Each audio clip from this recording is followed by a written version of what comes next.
자, 여러분들 이제 그 중간고사 우리 비즈니스 모델 캔버스 9개 블록을 이제 작성해서 제출하는 건데 아직 조금 그 비즈니스 모델에 대한 개념 뭐 이런 것들이 좀 부족한 학생들이 일부 눈에 띄어요. 그래서 이 비즈니스 모델 발굴 전략을 1차 시 강의로 제가 여러분들에게 다시 한번 설명을 좀 드리고 그리고 나서 가치 제한 부분 어떻게 하면 고객을 팬으로 만들 것인가 그 부분에 대해서 좀 설명을 드리도록 하겠습니다. 자, 이제 우리가 각자 이제 비즈니스 모델을 선정을 하는 데 있어서 과연 어떻게 이제 선정을 할 것인가.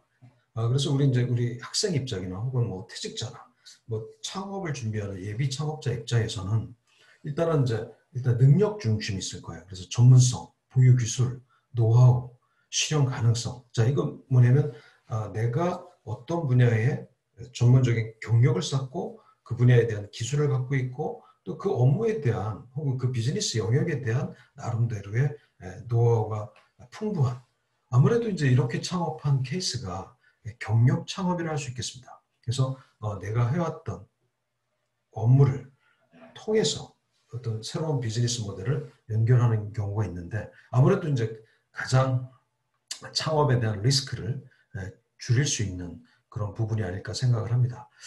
제가 만난 이제 퇴직자분들 중에도 창업을 도전하시는 분들은 본인이 이제 해왔던 회사에서 해왔던 일을 좀 더 틈새 시장을 보고 그거를 비즈니스 모델로 창업하는 케이스가 종종 있어요.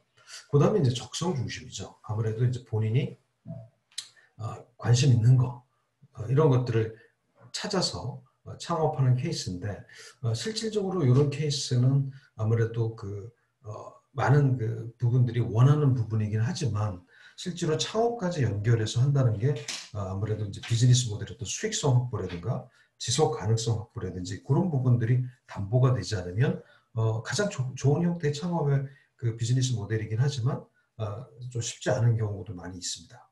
어, 그 유식한 TV에 이제 몇 분들을 이제 소개를 해서 했는데 그 이제 그 군인 퇴직자분이 취미를 사업한 케이스, 그죠? 풍랑, 그래서 풍랑과 관련된 취미를 하다가 군 전역 후에 물론 이제 그 소령으로 예편하신 분인데 지금 16년 동안 이런 것 그 취미를 사업화해서 잘 하고 계세요. 뭐 이런 게 이제 아무래도 적성 중심. 그래서 하비 비즈니스, 우리가 이제 매니아 비즈니스라고 그러죠. 취미를 사업하는 경우 이런 게 이제 적성 중심이라 할 수 있겠습니다. 그다음에 이제 성격. 그래서 이건 이제 나눠보는 거예요. 그래서 내가 어떤 성격인데, 그죠? 그래서 뭐 1인 기업이 적성에 맞는다든가, 혹은 나는 조직에서 뭔가 좀 승부를 내서 성장하고 싶다든가, 혹은 뭐 R&D 쪽으로 어떤 창업의 형태를 갖고 있다든가, 아무래도 이제 본인 성격을 잘 파악을 해서 그 관련된 이제 비즈니스 모델을 찾는 경우가 있겠습니다. 그래서 이제 교육 사업을 하시는 분들 중에는 과거에 직장에서 강의라든가 컨설팅을 하셨던 분들이 경력을 기반으로 해서 창업을 해서 뭐 1인 기업이나 스몰 기업으로 이렇게 하시는 케이스도 있고 또 하나는 이제 고객 중심입니다.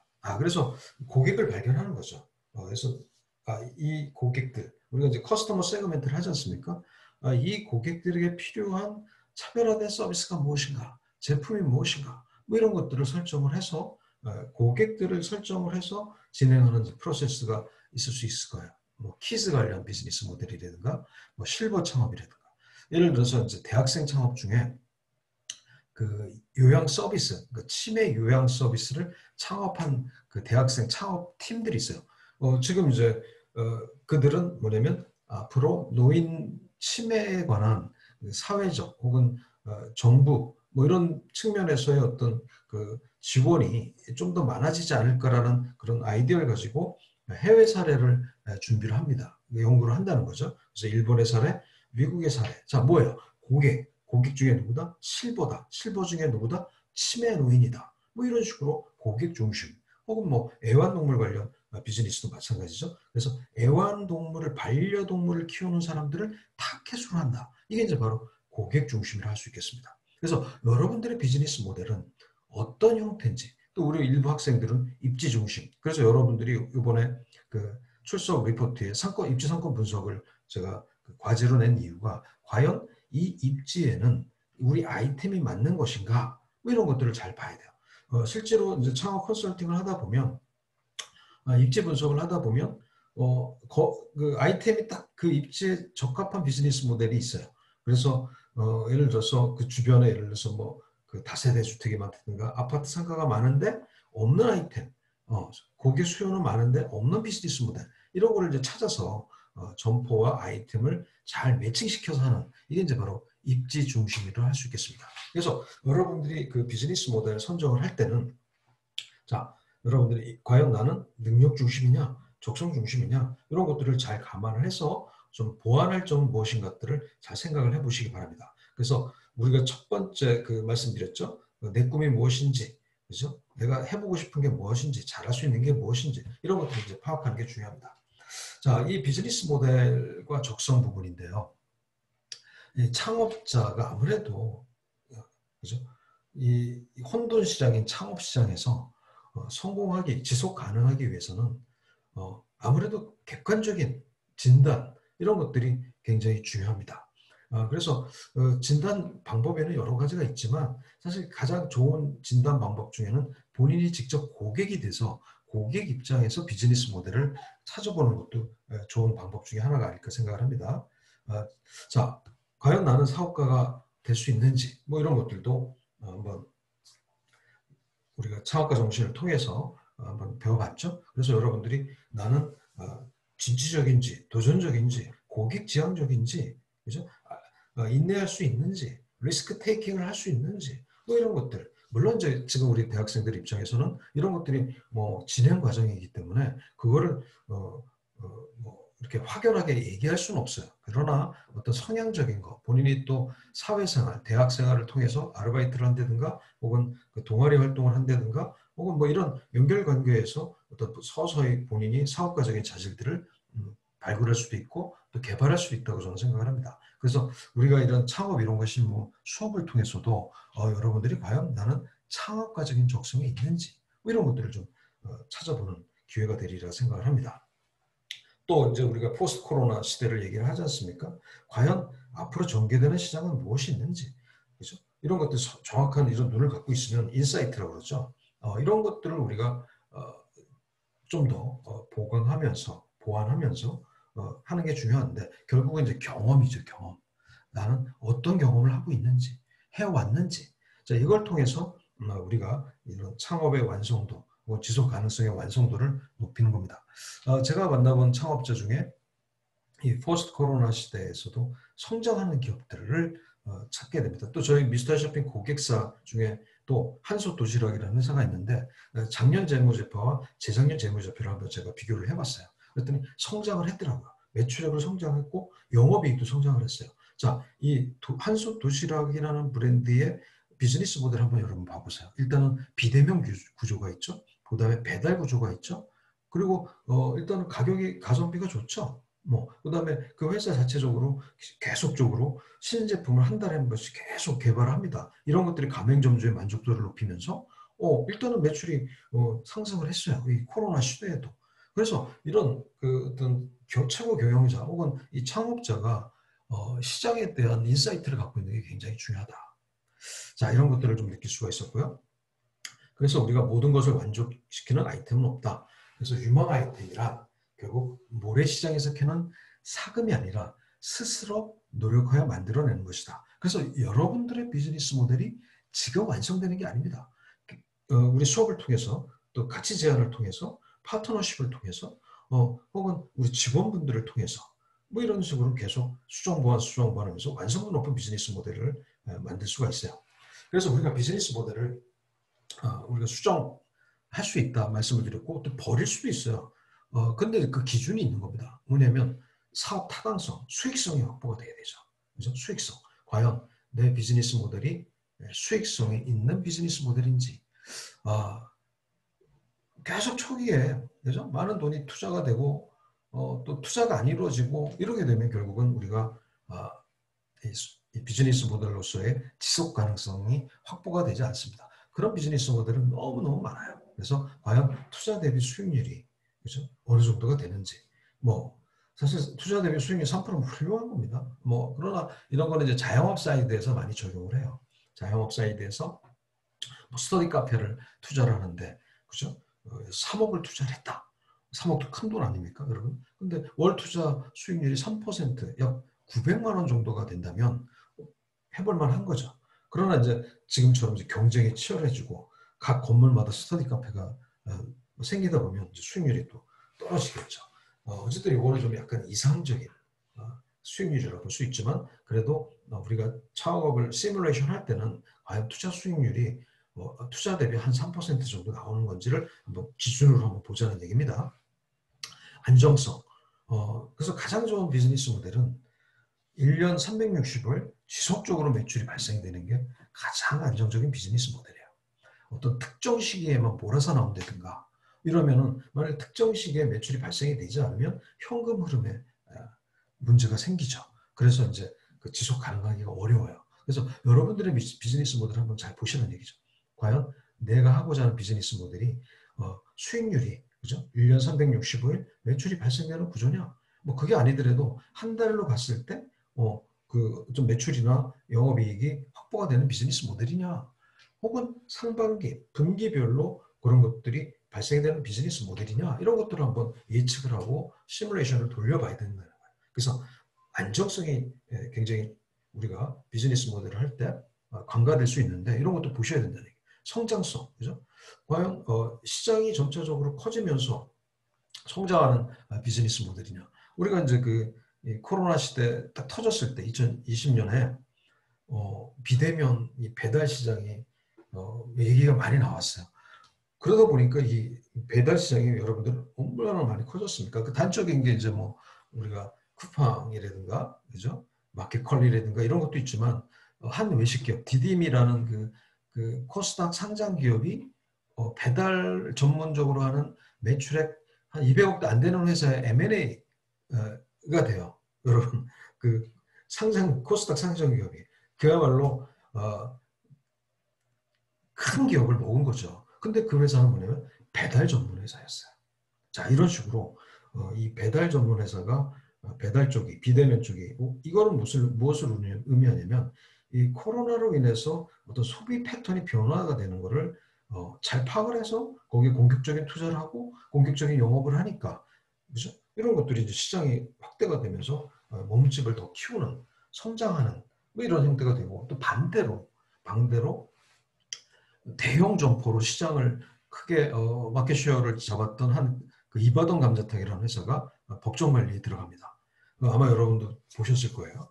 자, 뭐냐면 소비 트렌드와 이제 그 외부 환경에 의해서 코로나로 인해서 사람들이 매장에 가서 혹은 5인 이상 회식을 못하니까 직격탄을 맞는 겁니다. 그래서 우리가 이 소비 트렌드를 참 예측하고 준비하는 게 굉장히 이 창업가로서 혹은 경영자로서는 중요한 부분이죠.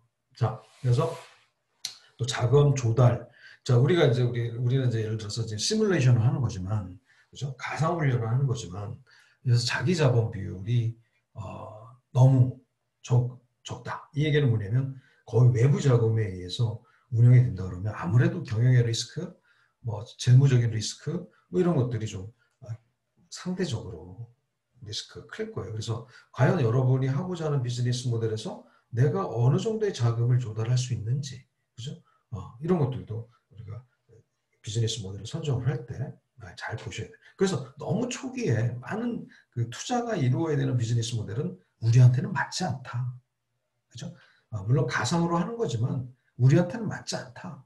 이렇게 해서 여러분들이 생각을 해주시고 여러분들 입장에서 한번 비즈니스 모델을 발굴을 해보는 게 중요합니다. 그 다음에 경험과 지식과 적성. 자, 결국은 이 경험을 쌓는 거예요. 그래서 우리 학생들 입장에서는 자기 전공을 잘 배우고 또 전공과 관련된 사회 활동을 하면서 우리 지금 열심히 생활하는 학생들의 어떤 자기소개서를 제가 봤죠. 특히 이제 뭐 의상 관련 전공을 하는 학생들은 되게 이제 그쪽에 아르바이트를 한다든가 인턴을 한다든가 그래서 뭔가 실무 경험을 쌓고 뭐 실무 경험만 쌓겠어요? 거기에서 또 사회적 인적 네트워크도 쌓죠. 그리고 본인이 또 스스로 부닥치면 현장에서 부닥치면서 어떤 뭔가 자기만의 어떤 브랜드를 만들기 위한 생각들을 구체화하는 그런 것들을 제가 쭉 보고 있어요. 그래서 어쨌든 이런 경험과 지식과 적성이 중요하다. 그래서 만약에 지금 우리 학생들이 비즈니스 모델을 제출해 주셨는데 이 비즈니스 모델이 완전히 자기와 무관한 비즈니스 모델이다. 전혀 상관이 없다. 이런 거는 이제 현실화될 가능성이 없다는 얘기죠. 그렇죠? 그래서 경험과 지식과 적성이 필요하고 만약 그렇게 없는 분야에 도전을 한다면 어, 철저한 준비가 필요하다. 그리고 이제 과연 주변의 지원과 지지, 자 이런 거는 여러분들이 좀 확대 생각할 필요가 있어요. 과연 내 비즈니스 모델이 가치가 있고 뭔가 스토리텔링이 가능하다. 그러면 이제 여러분 언론들이 좋아합니다. 언론들이. 그죠? 과연 내 비즈니스 모델이 사회적인 가치, 그죠? 이런 것들이 있다. 특히 요즘은 이제 환경과 관련된 게 굉장히 많이 얘기가 나오고 있죠. 과연 내 비즈니스 모델이 환경과 관련된, 그죠? 뭐 탄소 배출권 뭐 등등등 많이 있죠. 여러분들 녹색 산업 그리고 리사이클링 뭐 등등등.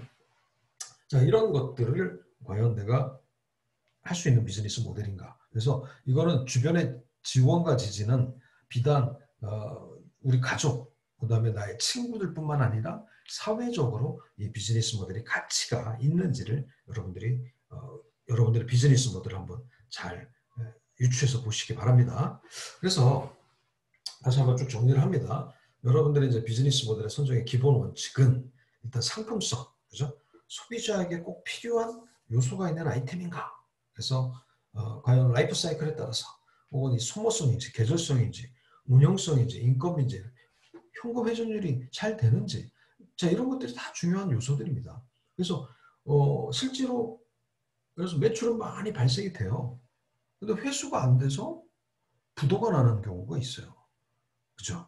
자 이런 것들을 어떻게 우리가 비즈니스 모델에서 파악을 하고 준비를 하고 개선할 건지 또 이제 이런 것도 있죠. 그 한때 이제 유행 아이템 같은 것들이 많이 등장을 하죠. 근데 여러분들 유행 아이템들이 다 어떻게 됐습니까? 사라졌죠. 제가 지난번 강의 시간 때도 말씀드렸지만 그 설빙의 창업자를 제가 초창기 때부터 알아서 인터뷰를 몇 번 했었는데 한 창업한 지 한 1년 좀 지났나요? 부산에서 한번 만났어요. 근데 그 창업자가 그때 하는 얘기가 우리 카피 브랜드가 자그마치 200개나 된다고 얘기를 하더라고요. 여러분, 카피가, 설빙의 카피가. 결국 어떻게 됐어요? 그거를 모르던 많은 그 예비 창업자들이 설빙을 카피한 브랜드들을 가맹 창업을 하고 결국 뭐 3개월, 6개월도 안 돼서 그 투자비도 회수가 못 되고 망한 케이스가 굉장히 많았어요. 그래서 과연 내가 하고자 하는 이 비즈니스 모델이 인기, 지명, 지속, 위험, AS 등등 자 이런 것들을 다 감안했을 때 과연 시장이 있는가? 혹은 내가 하고자 하는 비즈니스 모델이 유행 또는 쇠퇴의 업종은 아닌가? 혹은 내가 뭔가 진입장벽으로서 전문성을 갖고 있는 그런 비즈니스 모델은 아닌지 혹은 여러분들이 그런 것들이 준비가 안 돼 있다면 그런 것들을 살려서 할 수 있는 건 없는지 뭐 이런 것들을 우리가 종합적으로 판단을 해야 됩니다. 자, 그래서 여러분들의 비즈니스 모델을 한번 다시 봐보시라는 얘기예요. 상품성이 있는지, 시장성이 있는지, 성장성이 있는지, 전문성이 있는지 이런 것들을 이제 판단해서 비즈니스 모델을 수정 보완을 하셔야 되고 자, 그 다음에 이제 잠재 고객. 아직 노출은 안 돼 있지만, 그죠? 잠재 고객이 과연 있을까? 이런 것들을 우리가 추가적으로 파악을 해야 되고, 또 시장에 있어서 경쟁 점포도 굉장히 중요합니다. 경쟁자. 여기는 이제 경쟁 점포로 있지만, 과연 이 비즈니스 모델을 하는 다른 회사들, 자, 그들의 기술력, 그죠? 그들의 고객, 마켓쉐어, 뭐 이런 것들. 적을 알아야지, 그죠? 적을 알아야지 우리가 이길 수 있습니다. 그 다음에 상품의 구매 여건. 자, 어떤 제품을 예를 들어서 만들어서 판매하는 그런 비즈니스 모델 같은 경우는 자, 이런 것들이 물류라든가, 그죠? 유통이라든가, 자, 이런 것들을 잘 파악이 돼서 해야지만이 이게 이제 가능한 비즈니스 모델이 됩니다. 그래서 리스크도 굉장히 중요하다. 리스크, 그죠? 과연 내가 하고자 하는 비즈니스 모델이 리스크가 높은 비즈니스 모델인지 낮은 비즈니스 모델인지 혹은 인력 수급에 따른 어려움은 없는지 혹은 법적인 거는 없는지 그죠? 그 다음에 신규 업체 참여 가능성은 없는지 자 이런 것들을 잘 파악을 하셔야 됩니다. 그래서 사회문화적인 인식 등등도 파악하셔야 되고요. 이런 것들이 이제 우리가 비즈니스 모델을 선정하는데 중요한 요소들이다. 그래서 도입기, 성장기, 성숙기, 쇠퇴기. 그래서 내가 하고자 하는 비즈니스 모델이 과연 어디에 해당이 되는 건지도 여러분들이 파악을 해서 각 그 도입기별로 이런 라이프 사이클이 있습니다. 그래서 도입기에는 판매량이 적고 성장기 성장하고 성숙기가 있고 쇠퇴기가 있고 그래서 내가 하고자 하는 비즈니스 모델이 과연 어디에 해당이 되는 비즈니스 모델인가? 그죠? 판매이익, 고객 형태, 경쟁 상품, 그죠? 판매 방향, 광고, 판매 가격, 판매 촉진. 자, 이거에 따른 과연 비즈니스 모델들이 어떻게 진행이 돼야 되는지도 우리가 확인을 해야 됩니다. 그래서 일단 여러분들이 이제 우리 중간고사를 통해서 비즈니스 모델 캔버스를 이제 1차적으로 완성을 합니다. 그래서 좋은 비즈니스 모델이 이제 그 조건들은 성장성, 수익성, 안정성이 있어야 된다. 그죠? 여러분들 이거는 이제 여러분들이 체크리스트로 한번 잘 보시고 과연 내 비즈니스 모델이 이런 그죠? 상품 및 메뉴 개발 뭐 노하우가 있는지 뭐 검증이 끝난 건지 뭐 비수기가 없거나 짧은 아이템인지 자 이런 것들을 여러분들이 잘 보셔야 되고 과연 이제 유망하지 않은 피해야 할 비즈니스 모델 자 이런 것들은 우리가 한번 여러 비즈니스 모델을 한번 유추해서 한번 봐보세요. 검증되지 않은 건지 그런 새로운 상품이 개발이 어렵진 않은지 비수기가 길건 아닌지 고정 비용이 많이 드는 건 아닌지 아이템은 좋은데 이 법규 및 사회적 정서 혹시 위법적인 요소는 없는지 그죠? 이런 것들을 파악을 해서 과연 내 비즈니스 모델이 좋은 비즈니스 모델인지 유망 비즈니스 모델인지 혹은 피해야 될 비즈니스 모델인지를 다시 한번 여러분들이 제출하신 비즈니스 모델 캔버스를 다시 한번 수정을 해보시길 바랍니다.